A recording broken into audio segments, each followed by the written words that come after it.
Welcome back to our continuing coverage of the European LCS. Our next match is between the 0-2 Origen and the Unicorns of Love. I don't know if you guys can hear me, actually. I can hear you. You can hear me, just about. I guess you guys just take the wheel until... we did technically mute you. So. Yeah, all right. No, okay, I think it's fixed now. In any case, I wanted to jump in immediately on that Mythic clip before we get in a little bit more of the talks, because Crepo touched on it already. If you go into a season, you've had a long off season after coming off the semifinals of Worlds. We expected to go 0-2. We weren't ready. I don't think that's acceptable. No, of course not. And it's not like Origen didn't have time. Again, they made one roster change coming in, so it wasn't a massive issue there, finding the right players or whatever. One change. You had loads of time, you know, over Christmas to figure out what was going on. Obviously, again, the internet issue might not be their mistake, but at least as a team then, you could have done a lot more work outside of just scrimming. And honestly, they were just not ready.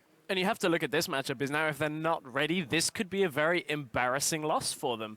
You look at the roster change, the one change they made in that lineup was bringing Power of Evil, the former mid laner for the Unicorns of Love, and now they go up against his old team, who are on a roll, and Power of Evil in last week just didn't end up stepping up. Whether it was him, whether it was the team, it's a lot of a team effort here, but you look at his laning performance, he was down at 10, down at 20, you know, second and third lowest respectively of all the mid laners when you look at the players from week one. So if they can't put the fight up against UOL today, I would be a little bit embarrassed about that roster swap for the first few weeks. Only for the first few weeks. They have time. Yeah, we definitely don't want to blame it on Power of Evil because multiple members were underperforming. I think Nils was the only one, or Sven, he was the only guy doing well in the laning phase, at least together with Mithy, but everything else just fell apart. You know, amazing as well. We talked to him a little bit. He said we need to play more risky, we need more aggressiveness, and the team comps we saw from them were just too slow. Like, there's too much scaling coming in, too little wave clear if you look at the one against H2K. And the worst part, in the game against Fnatic, they honestly counterpicked themselves. Because they had Lissandro locked in already as a flex pick. They see Olaf for Gamsu. They're like, all right, let's put Lissandro top then for absolutely no reason. And then let's pick Oriana for mid lane, who then got pressured super hard by LeBlanc. And suddenly, you counterpick yourself, at least in the top lane, and you lost, honestly, that game because you fell so far behind in that top lane. And very quickly to touch on it, it happened again in the second game. They had to pick Kassadin into the LeBlanc, so that was a rough one for themselves. But, you know, we spoke a little bit to Amazing. He's been outspoken himself about how you play as a jungler now. He was kind of talking about how you just need to play a little bit more loose. Play almost like you don't care, and then you can carry on the jungle, which I think is part of the issue that Origen had. They were playing very reserved last week. We just have to remember, Origen at Worlds was a fairly slow-paced team. They didn't do that well in the early game, and this meta obviously is so much about that early to mid game now, so as a team maybe it doesn't fit them too well, but some of the things they did so well at Worlds, they don't do now. Like, suddenly they're messing up a lane swap, and you're like, what's going on? This team was super good in terms of macro strategy at Worlds.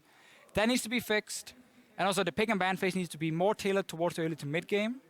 And then I think Origen will start picking up wins. Yeah, you mentioned it, things they did well at Worlds, like shot calling. You went here on the desk last week and said the Unicorns of Love, on the other hand, are showing the best shot calling we've ever seen from them. And I've personally looked through a lot of VODs, and I have to concede because in a lot of cases, they showed strong tactical ideas and maybe shot calling, but never for a period of even 2 games in a row, because the inconsistency was something that always came back. I do have to see if it's like 3 or 4 games in a row, though. I'm not ready to agree yet. From the 2 games we have seen, you know, it was honestly the same game plan, and it was the same kind of way they executed the games. And that's why I think the shot calling looks a lot better, because as you said yourself, normally it would be more like reacting to what's going on. Can like Hylissang get a flash tippers on 5 guys, and then we pull the trigger and that. Now, instead, like, we see plans of how to split push. When do we dive that lane? We see the pathing for Diamond, which I absolutely love. The way they're timing it with minion waves pushing against, you know, his team, and then he goes and ganks them, and the early vision and so on. Like, there's a game plan, and they're executing the game plan. They need to keep doing that. They are, just as you alluded to, Diamond's pathing in the early game did so much work for the rest of his team, and if they can continue to get Diamond on these picks that have early presence into the rest of the team doing well. I like Fox's Zed as well. It was a pick I don't think a lot of people were expecting from him, even though he played 8 games last year. I think there are a couple of other picks that we may see come back out of the Unicorns that are in their playbook and in the meta right now. Keep in mind, pre-rework, Vizichachi was the only guy playing Poppy. If he wants to take that Poppy top lane here, that is exactly what we've seen from LCK, LPL. I want Graves top. We could see Graves top. It is so overpowered. In every role. Maybe jungle top. 3. Terrible AD carry pick. Anyway, top lane Graves, I want to see it. It is so strong. We've seen it in LCK. We've seen it, in Challenger yesterday for you Stress as well. Man, that is strong. We'll see if they bust it out. But the teams are ready, and we'll find out immediately if we see the Graves or not. So casters, take us through those picks and bans, please. Thanks, guys. I'm Richard Polscam, and I'll be swapping in on the caster desk with Mitch Crepo of Vorspus. How are you doing today, Crepo? I'm doing fantastic. I actually want to cast some of these games because I want to see if Origen is playing on like a week 1 style, and any of these teams have evolved to a week 2 style. Because Origen, one of the main comments they had after the game is like, we were in the dark. So they're going to use all the pick ban information from week 1. But meanwhile, maybe some of these teams that have been practicing more are already like a step ahead. That's when I want to see if that comes out. And on the other side, the Unicorns being 2-0, can they keep up the momentum against also better teams? If Origen start performing, this would be a big test for the Unicorns of Love, and they can maintain that really good macro game that we've seen, like the analyst desk was talking about. Yeah, but the macro game was founded on a decent lead every single time so far by Diamond Prox getting that done. Well, as we load up, a quick roster rundown for us. So on Origen, on the blue side, let's take a look at what they're fielding. Soaz in the top lane, Amazing in the jungle, Power of Evil in the mid lane with Sven, Miffy, and Hazel in coach. Yeah, that's Origen looking pretty strong. Still some question marks around Power of Evil. On paper, obviously, they look very strong. But the Unicorns of Love, on the other side, on the red side, they didn't look that strong on paper, but they surprised in week 1. Top lane, Vizzy Chachi in the jungle, the man of the hour, Diamond Prox. Fox, fantastic performance on Zed. Overall, Steelback's playing better than he used to. And Hylissang, for me, is just a really core, fundamentally good support. So we need to see if that progression's there, if there's finally some growth in these Unicorns of Love. Yeah, to me, the Unicorns of Love are almost a tempo-based team, because Diamond, in the interview, he was saying everything just kind of fell into place. We didn't need specific shot calling because we got a kill, we knew what to do, and then everything fell into place. If they start falling behind in the early game, can they carry up? Can they carry on the momentum? Yeah, that's obviously the question. What did they do with limited momentum? What did they do if they play behind? Like, do they actually recognize their win conditions, or was this almost instinct-based, like soul cue, intuition almost that they've built up? They've had a couple of weeks right now. Even if it's not there just yet, we can wait for a little more progression from the Unicorns. Obviously, my final judgment will be in week 5 for a lot of these teams, where they can maybe adapt to the meta just a little bit, but we'll see about that later. We're only week 2 right now. We're in Champ Select, so let's get this going. Definitely something to keep track of as the weeks progress, but getting into Champion Select here with the bans. Rise will be the first one coming out from Origen, saw that first picked in the last game, and has seen high pick and ban over the last couple of weeks in all regions. Yeah, last week actually, Origen was prioritizing Rise, and then ended up picking Castle in mid, and they have a double scaling composition with no wave clear. This time they're saying, well, to avoid picking this Rise, putting ourselves in that position, we'll just ban it out ourselves. Yeah, Gangplank will be the next ban coming in from the Unicorns of Love. Pretty much exclusively banned or picked, and the few Gangplanks that we've seen haven't been incredibly impressive. That's not necessarily just been from Europe either. Lee's will be the next ban coming in from Origen, and is back into the Unicorns of Love court. Yeah, so junglers that are up right now that are strong. Obviously, we talked a little bit about Grace, even though Europe hasn't really embodied it as much. If you look at different regions, especially the LPL, we've seen some fantastic Grace performances there.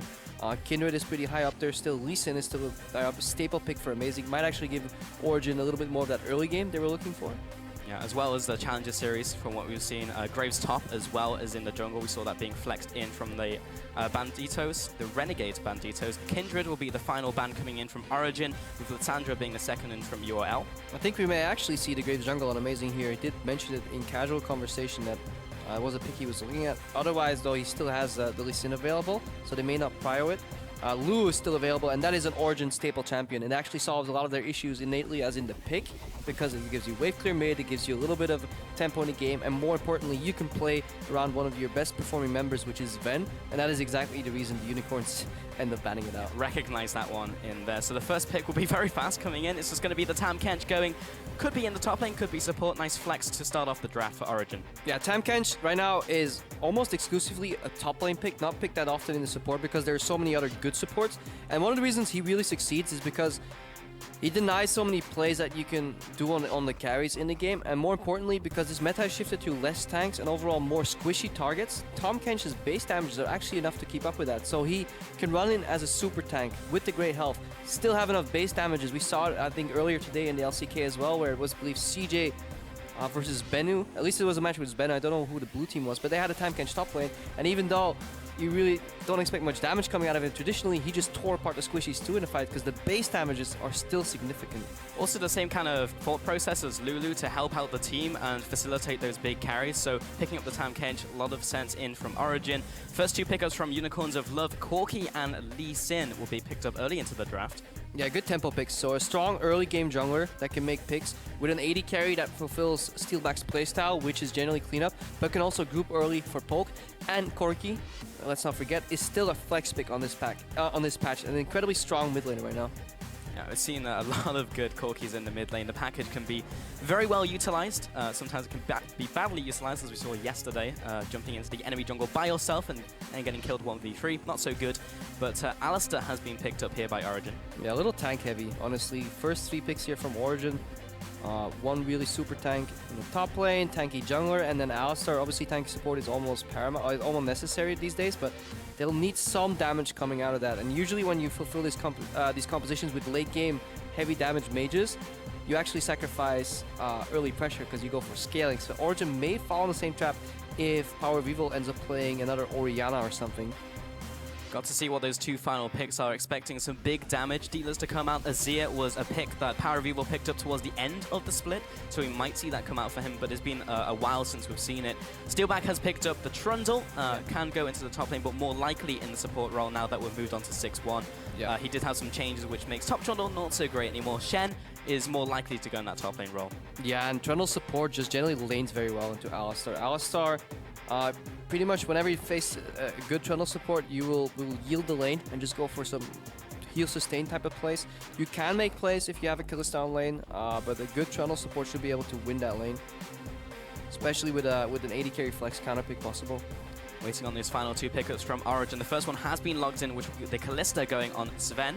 And then waiting for that final one for the mid lane, looking for a high damage dealer with this massively tanky front line that they've already created with the Alice Rek'Sai and Tam Kench. Looks like it may be the Cassiopeia, and indeed that has been logged in. Power of Evil's Cassiopeia is something to be feared. Yeah, we could see another Zed pickup here for Fox. Obviously, Hylissang is doing the signature Draven Orianna hover, because that's a message he sends to his girlfriend. Really cute. So we're never really going to consider those picks. A lot of Zed last week. Can be combo with the Shen, to protect him as he's going in. You have some magic damage spread out over the Corki at least. May not be the best though. A lot of Zed denial on the side of Origen, so I doubt that Fox is actually going for it. Maybe a LeBlanc, something that can threaten the Cassiopeia at least with outplay potential from distortion in and out. Having some pressure in the lane early and potentially roam a lot better than Cassio. That could be actually the pick that Unicorns need. I wonder if that would influence the Summoner spell pickup from Power of Evil as well. He used to pick up a lot of exhaust in the mid lane when up against assassins like Zed, like LeBlanc. So when they jump in, he's able to stop a lot of that damage that comes in when they try to get their potential off. But the last pickup was Ezreal coming in for Fox, so going for the long-range poke route along with the Corki. Yeah, so a very... It's hard to tell. How do you characterize this composition? Honestly, Unicorns of Love definitely looking for a 4-1 split. Where they want to group up Ezreal and Corki in one lane to poke, and they want to place pillars to actually enable that poke or just zone people off the turret so they can start sieging. The mid game will be rough though, because Ezreal right now has a really slow scaling blue build. Corki does have a decent mid game spike, but they'll have to poke a lot on these heavy tanks before they can actually put any members of Origen in kill range except maybe Cassiopeia, so have to see how that works out. Obviously Trundle Pillar, a big nuisance against a very low mobility Cassio pick in the mid lane. I feel like if this composition falls behind it against these big, heavy tanks, they'll just never scratch them. And then when you get into fights, it's like, well, we're just going to lose. But take a look at the coaches there. Sheepy and Hazel shaking hands before they get onto the battlefield with their teams. And once again, you can take a look at those full team compositions with the players. Make sure to use those hashtags. Hashtag OG win for Origen if you think they're going to take home the win. Or UOL win for the Unicorns of Love. Currently undefeated in the first week as we get into their 3rd game of the split. Ooh, woo. Hype. Lack of crowd makes us cheering up. Yeah, just looking at the compositions, really, wondering how this game's gonna play out. I think Tam Kench actually does fine into Shen. I don't think either Shen will maybe get bullied out. I don't think Tam Kench will ever get bullied out. So in terms of engagement, we have to look at what Origen can do. They'll definitely need to find a sort of flank, because if they all come from the front, I think it'll be easy enough for Unicorns of Love to disengage when they group and actually start sieging. So the win conditions definitely for Unicorns is post 14, 15 minutes, group up, start sieging towers. And for Origen, it's to do well in individual lanes and try and shut that down. Yeah, let's get into this one. So Origen looking for the fan out to start off the game, likewise with the Unicorns of Love. Maybe not likely to see a lane swap up in this game, at least from what we're seeing in terms of where they're currently standing. Soaz in the top lane's picked up the Corrupting Potion in the jungle. Amazing actually opting towards the refillable potion versus Fox to start off this game. I'm actually curious for this top lane. Shen usually wins by out-sustaining with Warped Blades a lot against melee matchups, but Tahm Kench is just Tahm Kench. So I want to see how that plays out 1v1.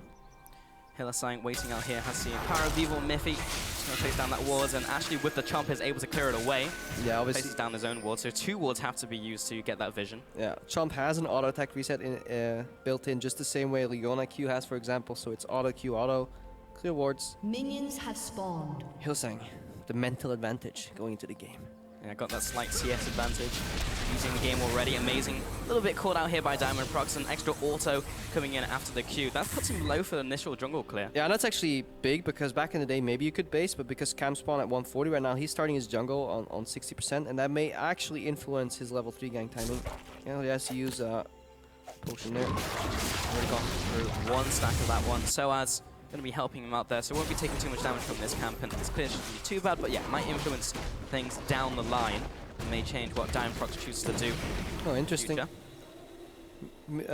was going to say Niels, but obviously it's Ven right now. Start W for the early lane. We've seen a lot of Kallistas recently go for the E to maybe easier losses, especially since you have a melee support that won't be able to provide that initial passive part to get that proc off. So this is interesting if you take a look at the Keystone Mastery that Alistair is running. We were having some discussion in the office about it, but it's the Wind Speakers. So this is more of a team fight Keystone Mastery to pick up, because when you get later into the game, you give everyone you heal, because this heal is AoE, extra magic resistance and armor. So it's not looking for the lane, not looking for the Bond of Stone just with Sven, but more as a team fight pick, which makes sense when you take a look at his composition. Yeah, definitely, especially against those tanks, you know, the added bonus of that, and the power of those heals. But yeah, in lane it doesn't really offer very much. Alistair Kalista should be safe though. They should never die 2v2. They can maybe get zone up CS, but Corki and Trundle's laning patterns are pretty obvious, really. So barring any ganks or really good package usage, this lane should be even on both sides. The outplay is easier to do even on the side of Kalista and Alistair. Both of them hit level 2, and Hillisang can't really get in range of the Alistair. He just hangs back. Mid lane though, Fox up against Power of Evil. So a couple of trade things happen. Just Fox trying to get out of the way of some of the Noxious Blasts, but there's not too much happening in the early game in this lane. Yeah, this is a matchup that is basically exemplified what you want to do in mid lane, which is punish people when they walk up to CS. So whenever Cassio goes for his CS, you want to get that Mystic shot out. Whenever Fox walks up, you want to make it drown in poison and maybe engage for the all-in. Power of Evil getting pushed though, so that puts pressure on Cassiopeia, forcing her to use much more mana on the clear. And Fox is pretty safe because he can always shift out a potential knock-up flash from Amazing. So really smart from Fox to just really power push early. He did miss a lot of minions though while trying to power push, because he was continuously hitting the minions and missing some of those last hits. Top lane though, Soaz up against Vizicachi. Well, 2 tanks, so they're just going to be bashing away, but not really getting too much done. However, that lane was pushed in, and Soaz loses a lot of minions, almost 10 minions behind at 3 minutes in, or 4 minutes in, is quite a big disadvantage up against the Shen. Yeah, the Tahm Kench isn't as tanky yet, hasn't picked up any resistances, so the repetitive bullying that we see here from Vizicachi, you know, auto Q, auto coming out, and the fact that he can sustain himself up while pushing, made it so that he pushed into Soaz, and Soaz did a poor job blasting under the tower. So again, good matchup read here from Vizicachi. So it's not really in danger of dying, but missing minions more than anything.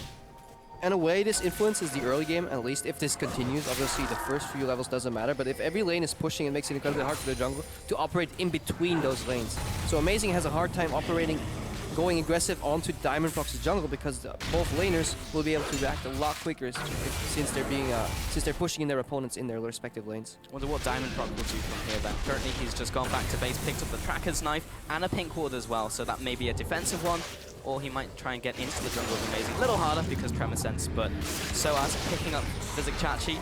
will be jumping back through, but Amazing being there, and the flash knockup under tower. This is a little bit risky with Prox with the counter guy. Will flash after the auto attack. The gold goes over to him for the first blood. Another tower shot lands onto Soaz, and the follow-up for the double kill coming in for Prox. And this is massive, and this is something we've seen before from Origen. They're just not on the same page right here. Soaz knew it was too risky, especially since Prox hadn't revealed himself on the map so far at all, and then overall they won that trade. But Amazing goes in for the greed, and you can just see how close that really was. Prox beautifully outplaying there. Really, Vizicachi too, just that one Q auto. We're gonna see it again. So Soaz acts as if he's laning normal right now. You see Amazing is not committing right now because he wants it to seem as if it's a normal 1v1. Chachi flashes, and here, look, Soaz turns around. This is no communication here, whatever, because they could have popped Chachi because all you needed was one extra auto after what's going to happen next here. So imagine if there was one additional auto a little earlier.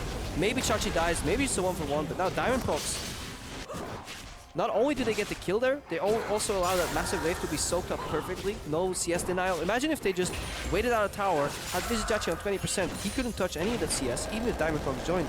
So a big error in communication for Origen. And that spells bigger problems than any draft, really. And what we can say for certain is Prox's performance in week 1 was not a fluke.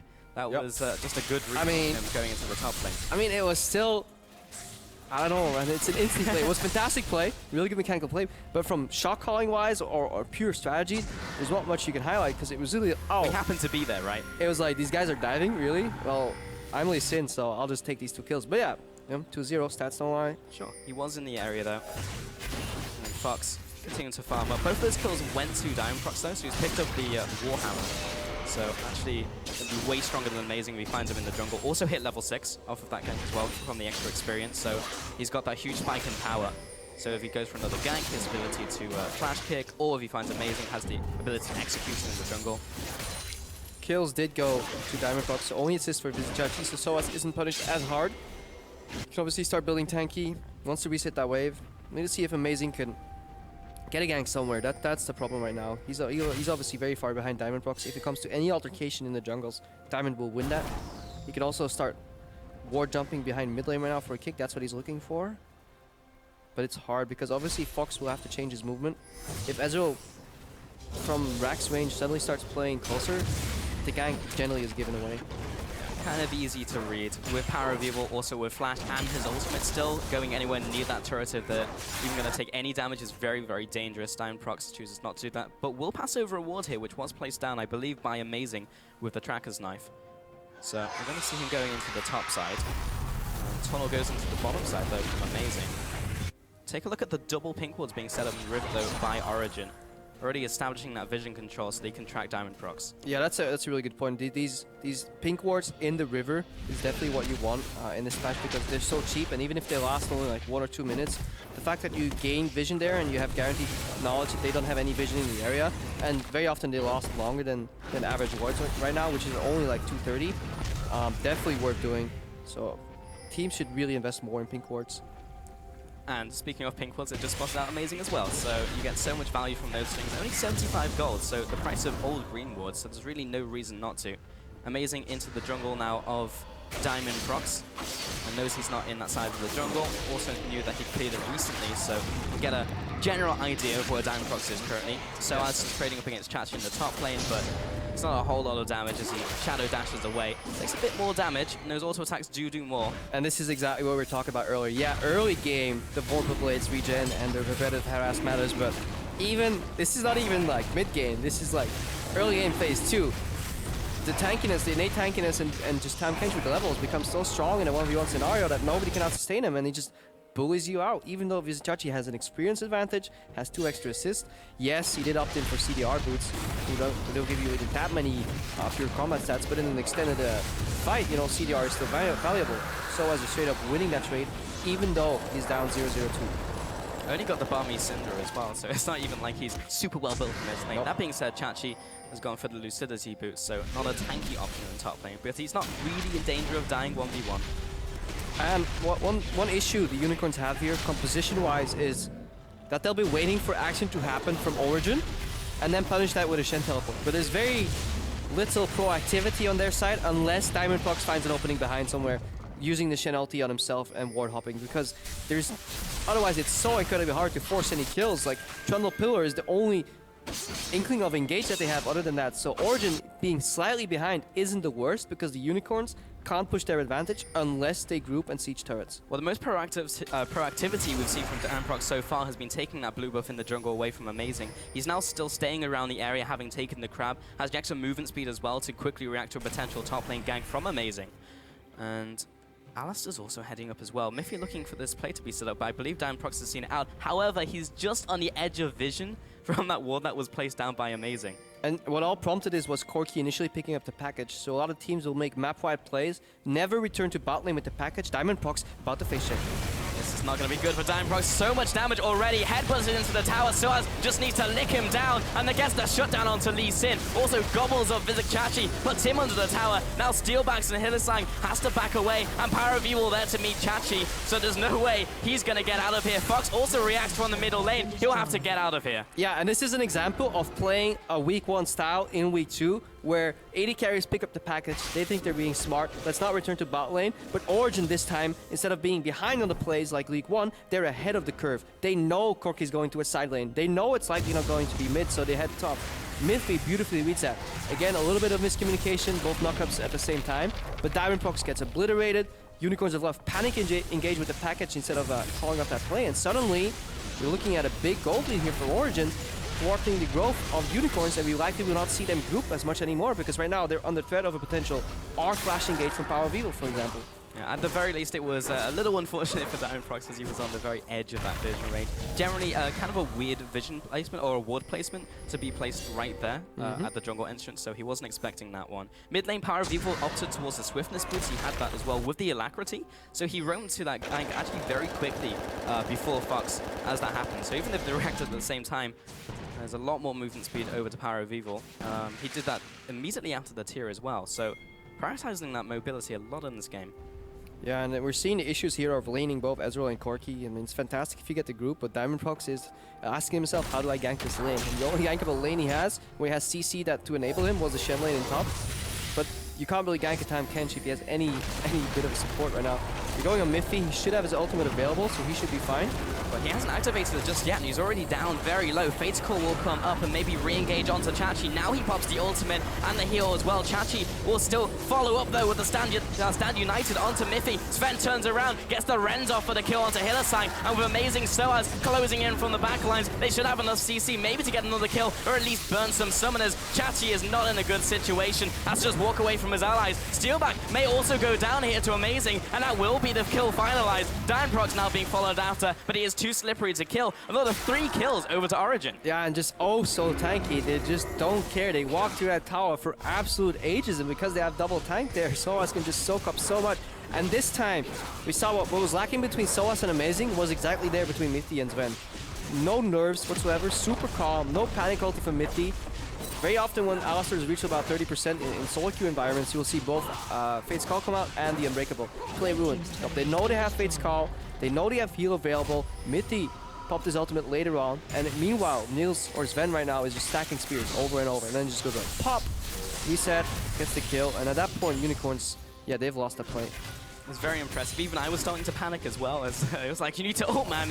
Do something. You gotta go. It's like when you're watching a show and you're really rooting for the characters. Do something, please. But it was all an act from Origen, and but we can't. Got them those kills. Because we have to be impartial, Pulse. Oh, that's right, yes, indeed. No bias. Oh, Chachi in this jungle. I believe he was seen out by the tremor sensors. He just walked into that bush, and the ward goes over the wall, so now they know Chachi's here. He has the Shadow Dash and his Flash, so he should be able to get away. Power of Evil over the wall. That's a lot of damage from Twin Fangs. We'll get that blue buff. Yes, it is a blue buff, and it doesn't have that many resistances, but still, 14 minutes in, a lot of damage. Amazing heading up to the top side to defend his turret as well. From the siege coming in from Steelback and Hillisang. Decent minion wave, but now only casting minions. He really wants to get in there and get the Queen's Wrath down, and gets a knock up onto Hillisang, so it's enough to dissuade them from going any further. Diamondprox looking to react here, along with Soaz. It'll be the 3 versus 2, but with both of them being so tanky, now being Soaz and Amazing, I'm not going to look for the dive just right now. Yeah, more importantly, you get punished for diving a top Kench because it takes a while to kill him, and it takes him barely any time to get 3 stacks on you, and then he eats you, and then the play is pretty much ruined. Especially Tower Aggro can't shift and stuff like that, so it's incredibly hard, almost impossible.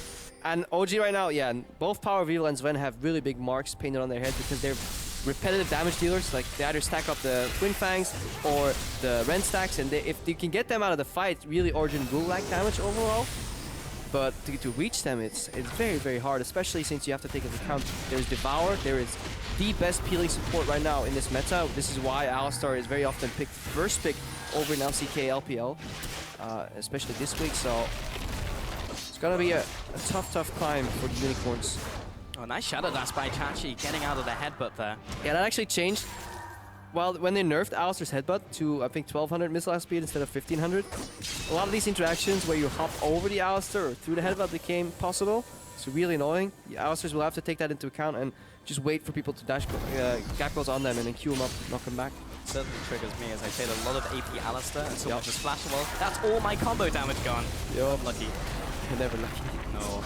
Pillar sign though. Gets the pillar down, but Sven has a hop, so he's able to get over the pillar. 5-2 currently. Origen significantly ahead of Unicorns of Love, and this is something you mentioned in Champions Select. As soon as Unicorns of Love start getting behind with his poke composition with Ezreal Corki and Yukon start chunking out the front line, that's already very tanky from Origen. How do you get back into this game? The one play they have right now, it's Taunt Flash into package or package Shen delivery. So Shen ulti into package, knock somebody out, instant taunt, and then follow up with Trundle, stealing some resistance to some guy and trying to wreck him. Because the cool thing about poke is that it's repetitive low cooldown damage that you can really disincentivize people from fighting you. But if you have to use it in a defensive manner, it's not instant wave pool. Like none of these champions blow up a wave immediately, so Origen can actually set up for sieges or plays, and playing poke from behind is just excruciatingly hard. So Unicorns definitely need to start making a play, otherwise Origen will take complete control. You just look at the towers. 3 towers still up at 16, 17 minutes. That means Unicorns did something wrong. Already falling behind, and the gold differential doesn't really tell the full story as well. Only 4,000 gold ahead. Origen still significant at 17 minutes into the game now. 2 dragons over to them. Unlikely we'll see a 5 dragons play, but still ahead in this one. The first dragon, definitely one of the more valuable ones because of the extra AD and AP it gives. Definitely more combat stats versus the other buffs. Yeah, more importantly, just the openings are getting fewer and fewer and far in between. If you look at Diamond Fox, the only play he made, or whether you can argue whether it's that he could have made or that he made, really that in the middle, but it was one counter gank in the top lane. That was a reactive play. Right now, Unicorns have not set up any waves, any groups, any package plays, any Shen ultimates proactively, and that is seemingly coming to bite them. Chachi takes a bit of damage from Amazing, but has that watered up already. There's a big push coming here in the top lane with the minion wave, so Origen should be able to rotate towards this. And with no one really in position from Unicorns of Love with decent wave there, it's going to be very difficult to stop them. That being said, Chachi has his taunt there. Alternatively, with the kick, might be able to get something done. Yeah, and you can definitely see how they pivot around that really big area with Fog of War. They have complete vision control over the Rift Scuttler already, even though they don't want to. Soaz may have bitten off more than he could chew. Nope, he still has his entire health bar and great health available. We can definitely see the vision control Origen have set up right now, and especially since these pink wards last forever, they can just keep doing the same thing. Pressure in on 2 lanes, remove any possibility of counterplay from Unicorns as well for the next 5 to 6 minutes, and then they have another option on the table, which will be Baron. Right now they take the Rift Scuttler, obviously won't really do that too much for them. But they just have so complete vision control right now, and Unicorns of Love, all their moves would be obvious. And then it's so hard to find an opening. I really like giving the Herald over to Sven as well, not only giving him extra combat stats, the 10% extra damage to dual Chachi, but also for the additional wave pushing potential it gives. Just kind of signifies he's going to be the one doing split push in the 1-3-1 in the top lane. Oh, the E does not land from Chachi, but Steelback's there to back him up, so it's not going to end up in the, a big issue. Frostbomb will clear out the rest of the wave, and now Sven will back off. Yeah, one of the biggest things on that buff, actually, is that it gives you 40 extra base movement speed, which actually matters a lot in this game. Just it allows you to really be a lot safer and be even harder to get caught, really. And that's what you want, you know, just avoid these risky situations. Right now, Origen grouping up with 4 people in the mid lane. Ezreal's doing blue buff right now, so that tower's gonna fall. And if this mid lane tower falls, it's going to get a lot worse, because what Origen's doing on the left side of the map in terms of vision, they can now mirror on the right side, and they have complete control of this game. They won't even have to ward their own jungle anymore. Unicorns of Love don't even remember what the Raptor camp at Origen's side looked like. No, and you can take a look at that vision line as well, progressively getting closer into the Unicorns of Love territory. gradually being choked out of this game. Amazing will just go right into the enemy jungle and take away this red buff as soon as it comes up. There's nothing that Unicorns of Love can really do about it because they're not setting up any of these plays. Your buff? My buff. So he takes it. Niels can safely path through the enemy jungle to the top lane. So Origen, thanks to that vision, they get to cut corners. Whereas the Unicorns, thanks to the lack of vision, they need to circumvent the corners. They have to take the whole safe path all the way around, or they will risk getting caught right now. And that enough gives you, over time, gives you just a gold advantage because, hang on, you're finally seeing an aggressive play here. No more extra movement speed, jukes the taunt.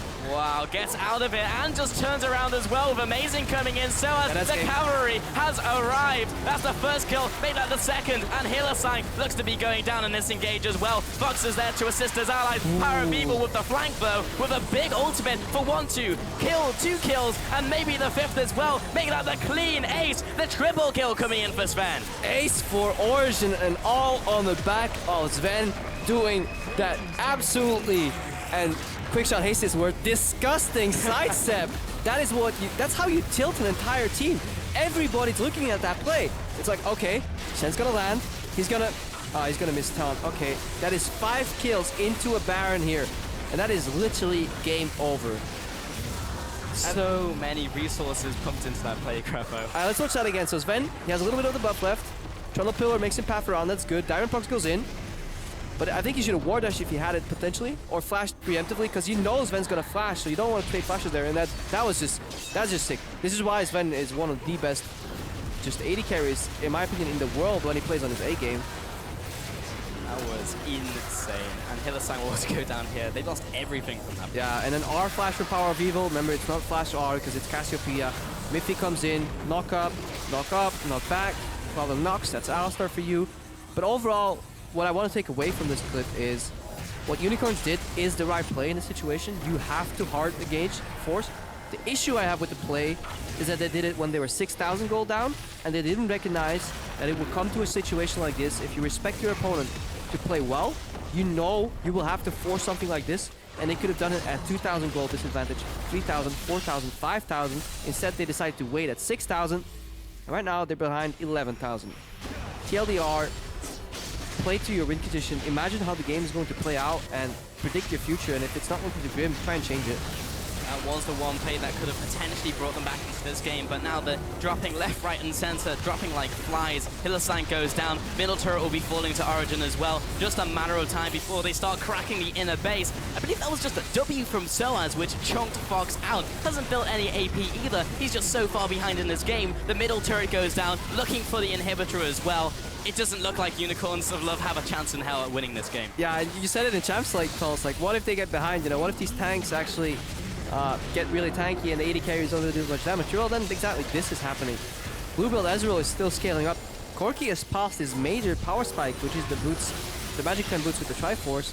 They did poke out Power of Evil here, so that may actually stop the push a little bit. May or maybe not, because Miffy comes in with the engage and Steelback goes down. Fox tries to escape and Diamond Prox tries to kill the back line. Does manage to get Power of Evil, but everyone else on the team of Origen is just as strong. Miffy still CCing up the 2 retreating members of Unicorns of Love. That's a 2-for-1, plus the top inhibitor, and this may be curtains for the Unicorns of Love. Yeah, good flying from Diamond Prox, comes around, takes out the main damage dealer on paper, but at this point in the game, everybody is a main damage dealer, bar maybe Miffy.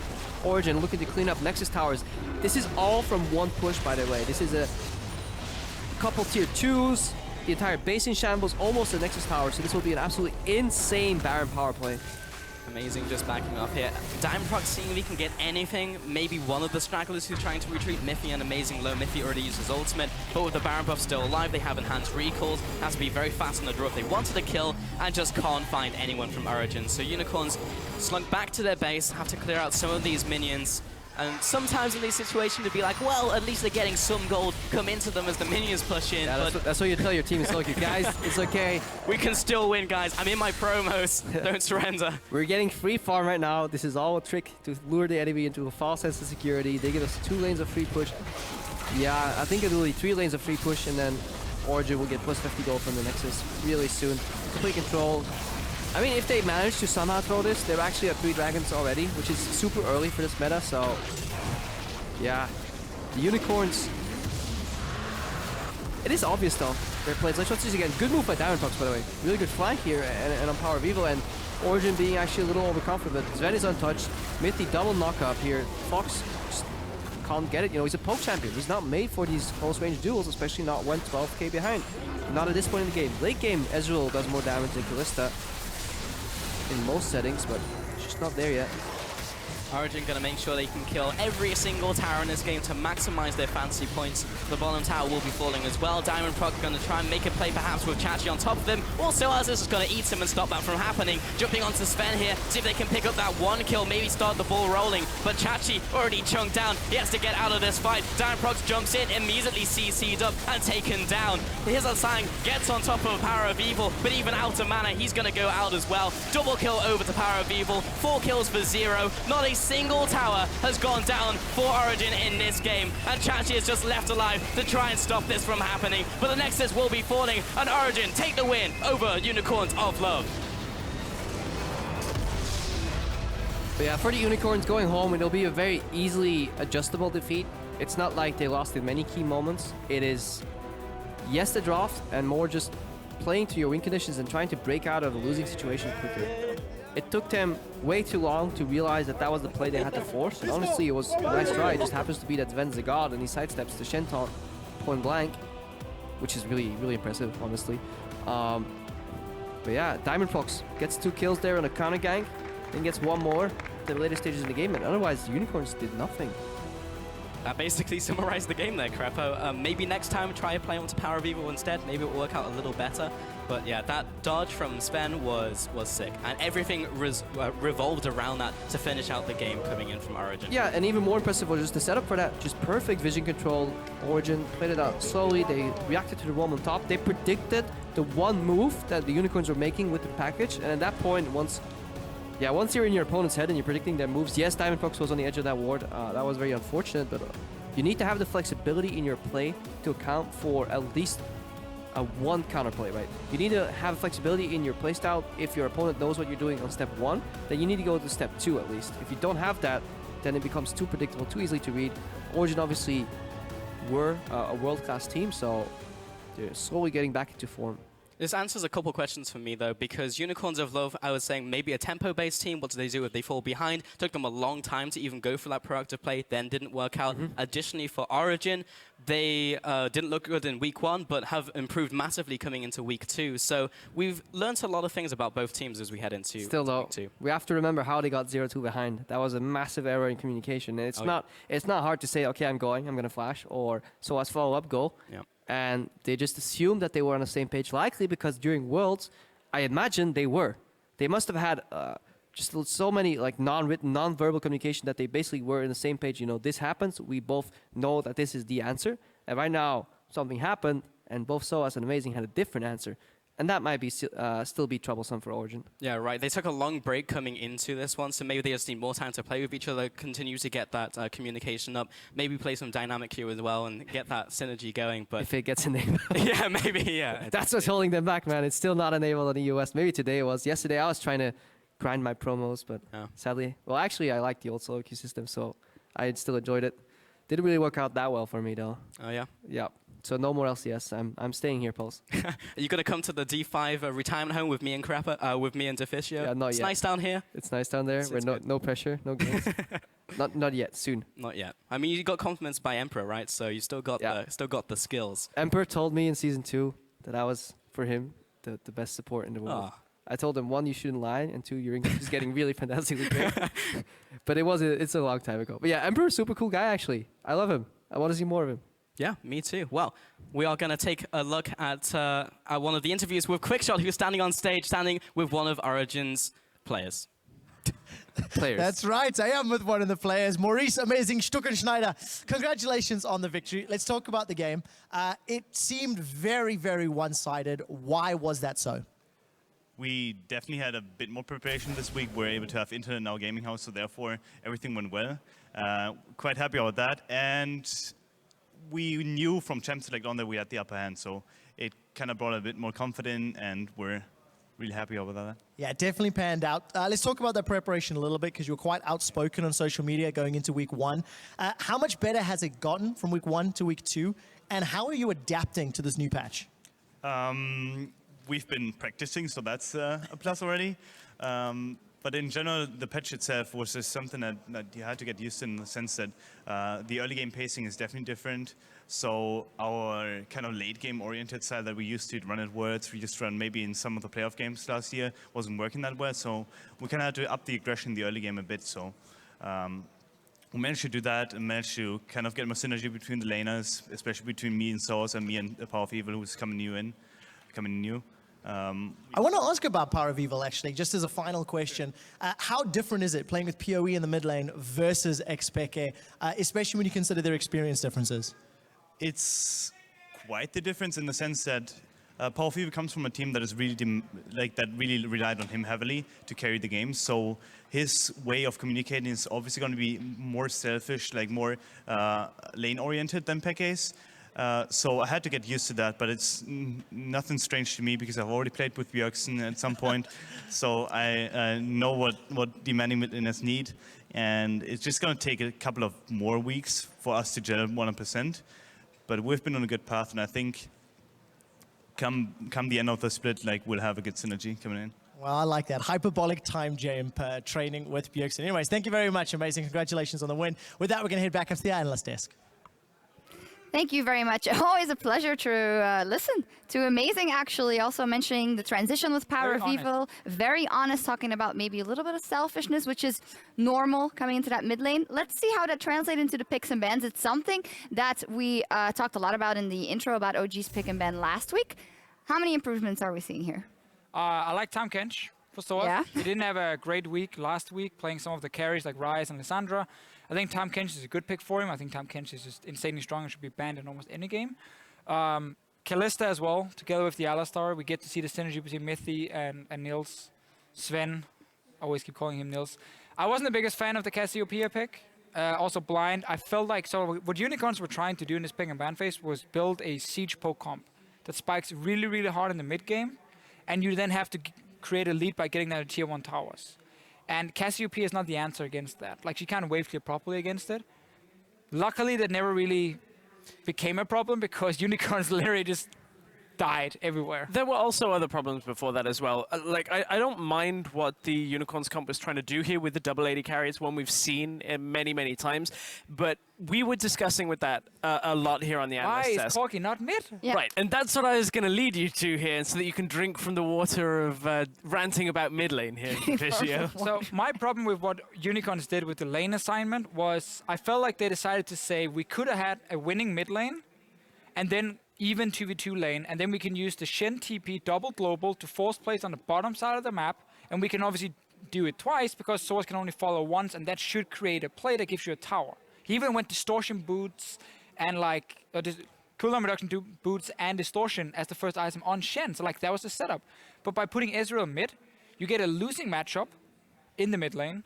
And also, he went Iceborne Gauntlet first with Tyr, so he wasn't even that strong. He was like kind of delaying the rest of it. And Corki just goes even in bot lane anyway. So like you ended up having no winning lanes because you didn't put Corki mid who could pressure. You started doing really well in the top lane, though, as Unicorns of Love, because carbon copy of the previous games, Diamond has good ideas. Let's take a look at the replay. And this is when everything was still going really good for the Unicorns. Yeah, this was going pretty well, and the discussion here is, was Diamond Prox in the right place at the right time? The answer kind of is the rest of his jungle's fairly empty, and that's miscommunication there, so there are very few places Diamond Prox can be. And here, rest in pieces. Yeah. The immaculate shot calling of the Unicorns of Love, 2 games and 11 minutes. Well, the thing is, I mean, the call itself is not wrong in sending 4-man top because Kalista is pushing bot lane. It's a very risky play to make. Yep. Super, super risky.